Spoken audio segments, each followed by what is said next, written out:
ভোর হলো দোর খোলো, খুকুমনি ওঠরে,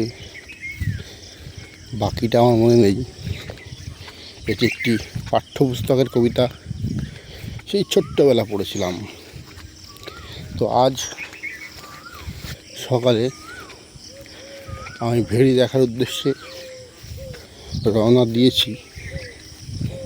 তো ভাবলাম সকালবেলা মনোরম পরিবেশে কত সুন্দর সাউন্ড পাখিদের শোনা যায়, আপনাদের শোনেন।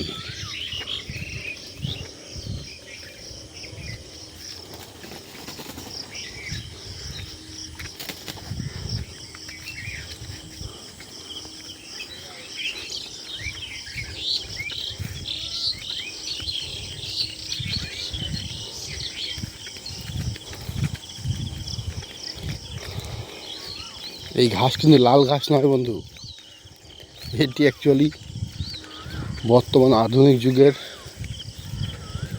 ফর্মুলায় তৈরি বিষ, যেটি স্প্রে করলে ঘাস গোড়া থেকে মারা যায়। চাষির এই জায়গাটায় এই ঘাসগুলো প্রচুর নোংরা।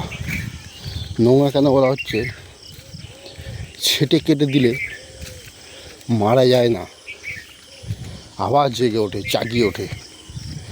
তার হাত থেকে বাঁচার জন্য চাষি এটাকে ঘাস মারা তেল স্প্রে করেছে।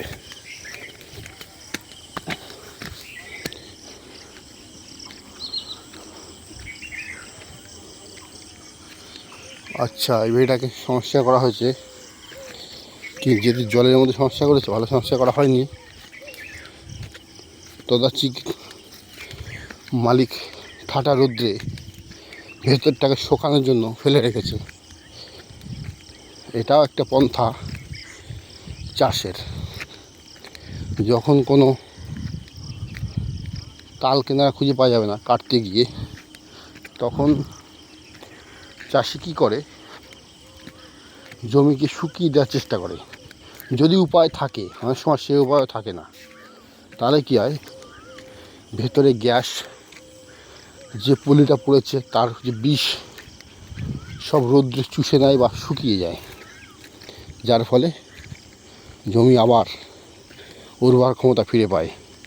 সূর্য আলো ছাড়া এ ভূভাগে পাওয়ারফুল, বা এই ধরুন এই খাত থেকে উঠে আসলাম বলে এরকম দৌড়া হলো, সূর্য আলো ছাড়া এই ভূভাগে ক্ষমতাশীল কিচ্ছু নাই। আপনার আমার শরীর, জীবজন্তু শরীর, গাছপালা, পশু পাখি সবই এক পক্ষে সূর্যের আলো থেকেই সৃষ্টি। সুতরাং আমরা যদি মানি যে হিন্দুদের দেবতা, শ্রেষ্ঠ দেবতা সূর্যদেব, ভুল কিছু বলা হবে না। আর কিছু সময় পরেই পূর্ব আকাশে দেখা যাবে সূর্যদেবকে।